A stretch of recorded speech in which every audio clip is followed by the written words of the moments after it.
Asur Yeshuasi Lechana Velishabeach Tikon Beis Tefilasi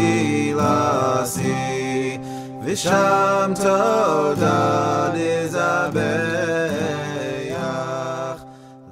En l'an 1802, à Hanouka, Rabbi Nachman déclara: Je suis un bel arbre majestueux et mes branches sont merveilleuses. Mais ici-bas, je suis littéralement sous terre.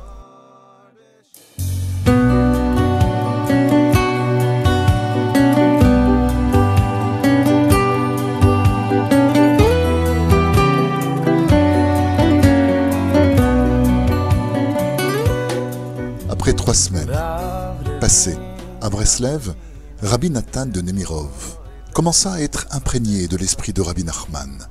Il dit une fois: le vendredi soir, en hiver, on peut accéder à un niveau de sainteté comparable à celui de la nuit de Yom Kippour. En hiver, les nuits sont longues et l'on peut servir l'Éternel toute la nuit. Et la nuit du Shabbat, la soif qu'on a de Dieu est extraordinaire.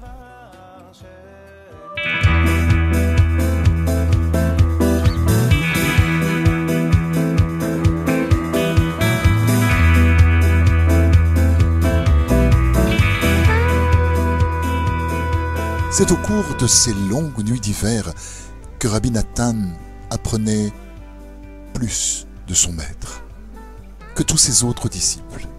Rabbeinu révélait des enseignements redoutables le vendredi soir. Et les disciples ressentaient un éveil vers Dieu, mais ensuite ils allaient se coucher. Quant à Rabbi Nathan, son ardeur à se rapprocher de Dieu l'entraînait sur les collines le long de la rivière Bug. Il y passait la nuit à prier et à implorer Dieu pour que le feu ardent du tzaddik vienne embraser son cœur.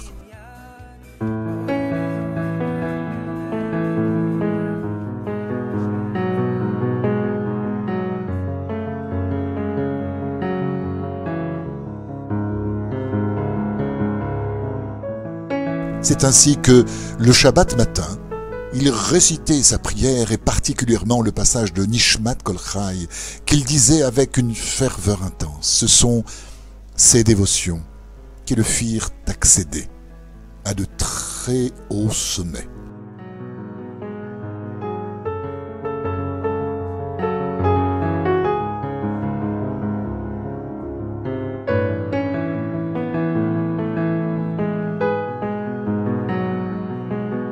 Alors que l'attention de certains disciples de Rabbi Nachman ne se manifestait qu'au cours de ses leçons, Rabbi Nathan, lui, absorbait littéralement chaque mot de son maître, même s'il ne s'agissait que d'une conversation en apparence banale.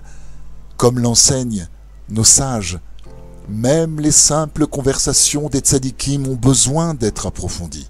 Rabbi Nathan révéla que c'est principalement de cette façon qu'il était parvenu à se rapprocher de lui. Il affirma par la suite: chacun des mots prononcés par Rabbeinu a contribué à me faire perdre mon libre arbitre.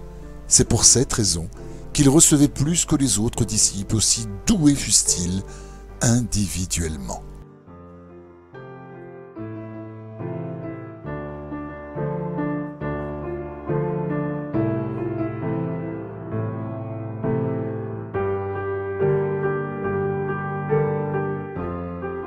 Ceux-ci reconnaissaient, certes, leur maître en Rabbi Nachman, mais ils n'abandonnaient pas leurs idées personnelles. Rabbi Nathan, lui, s'ouvrait à Rabbeinu sans réserve aucune. Il dépendait entièrement de lui, à l'image de la lune qui dépend totalement du soleil pour refléter sa lumière.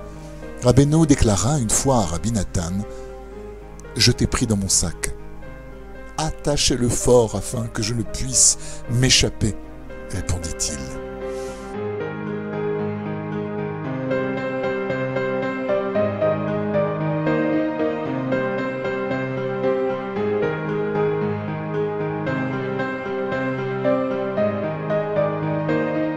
Quelques jours plus tard, ils voyagèrent ensemble. La veille, Rabbi Nachman avait parlé de Torah pendant de longues heures.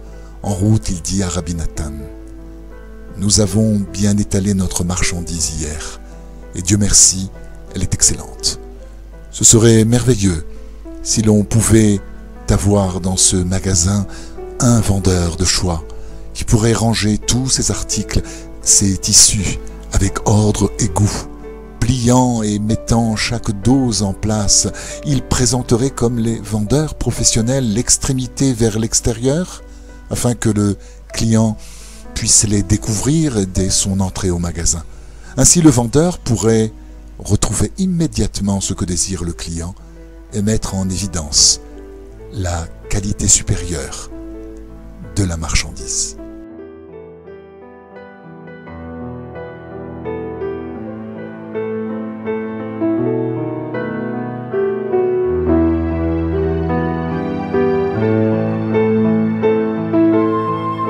Cette parabole signifiait que Rabbi Nachman avait besoin de quelqu'un qui soit expert, qui connaisse tous ces enseignements révélés et sache disposer chaque leçon avec l'extrémité vers l'extérieur.